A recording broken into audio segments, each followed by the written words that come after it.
So, if you've even dipped a toe into the world of investing, you've no doubt run into these three words: stocks, bonds, and mutual funds. They're literally everywhere.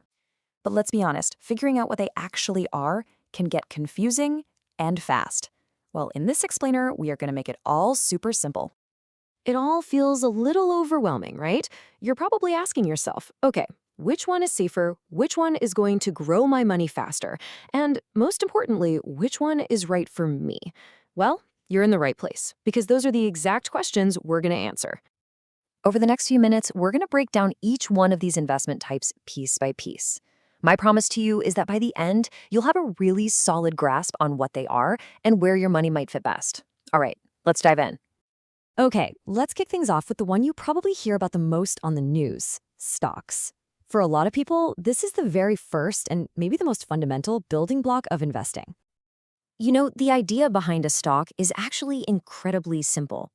When you buy a stock, you are literally buying a tiny, tiny piece of that company. Seriously, if you own a share of Apple, congratulations, you are a part owner of Apple. So it makes sense, right? When the company succeeds, launches great products, and makes a profit, the value of your little piece goes up. But of course, the flip side is true too. If the company struggles, that value can go down. And that right there brings us to let's call it the core trade-off of stocks. The reason people get so excited about stocks is that huge potential for growth. But that upside comes with a dance partner, and its name is volatility. The price of a stock can swing up and down, sometimes pretty dramatically. It's that classic high-risk, high-reward situation. Now, to put some real numbers on that high growth potential, let's look at history. Over the long, long term, the US stock market has averaged an annual return somewhere around 8 to 10%. Now, that is not a guarantee for any given year, of course, but it really shows the incredible power of the stock market to build wealth over decades. So, who should be looking at stocks? Well, they're generally a great fit for people who are focused on long-term growth. You also need to have the stomach to handle those inevitable market swings without panicking. And this last one is so important. You should only be investing money that you won't need to touch for at least a few years. All right, let's completely shift gears. We're going from owning a piece of a company to lending your money. It's time to talk about bonds, which in a lot of ways are the total opposite of stocks. The easiest way to think about a bond is like a formal IOU. You're essentially loaning your money to an organization, could be a big company or even the government. And in exchange for that loan, they are legally required to pay you back with interest over a set period and then give you your original investment back at the end. That legal contract is where the safety of a bond comes from. You're the lender and they owe you. So the trade-off here is pretty much the mirror image of stocks. The huge upside with bonds is their safety and their stability. They tend to provide a much more predictable income and are way less volatile. So what's the catch? Well, all that safety usually means you're going to get lower potential returns. And this number really paints the picture. While stocks might average that 8 to 10%, bonds have historically seen average yearly returns more in the 3 to 6% range. See the difference? It's a much more conservative path. It's really focused on keeping your original money safe and getting a steady little income, not so much on explosive growth. So who's the ideal person for bonds? They're perfect for investors who put safety and stability first. This is often people who are getting closer to retirement and just can't risk a big market crash. But honestly, it's also for anyone who just doesn't like all that market drama and prefers a much calmer, more predictable ride. Okay, so we've got owning with stocks and we've got lending with bonds. But what if you don't want to have to choose? What if you want something that kind of does the work for you? Well, that brings us to our third stop: mutual funds. Think of a mutual fund as a big shopping basket. But instead of groceries, it's filled with dozens, sometimes hundreds, of different investments, usually a mix of stocks and bonds. And here's the best part.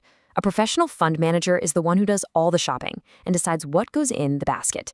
When you buy a share of a mutual fund, you're buying one little piece of that entire professionally managed basket.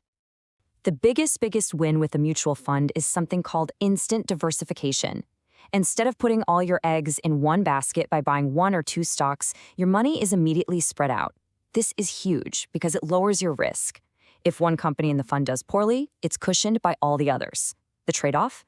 Well, that professional management isn't free. You'll pay a small annual fee for their expertise.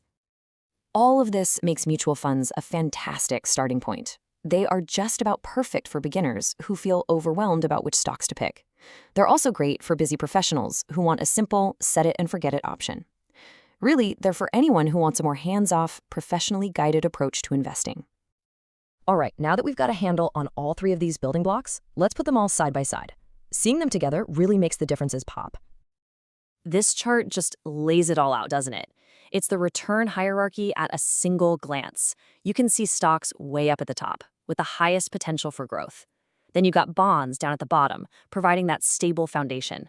And mutual funds, they're sitting right there in the middle, often giving you a nice blend of both growth and safety. And this table here really brings it all home. Let's just walk through it. Stocks, highest risk, highest potential returns, you manage them yourself. And they're best for those seeking growth. Bonds, lowest risk, lower returns, mostly a passive investment, and they're best for people seeking safety. And then mutual funds, that medium risk, medium return sweet spot, managed by a pro and just fantastic for beginners. So, after all of that, we have finally arrived at the single most important question. Based on everything we've talked about, what in the world is the right path for you? Look, here are some simple, practical ways to think about it. If you're young and your main goal is building wealth over many, many years, starting with stocks or mutual funds that focus on stocks is a great strategy.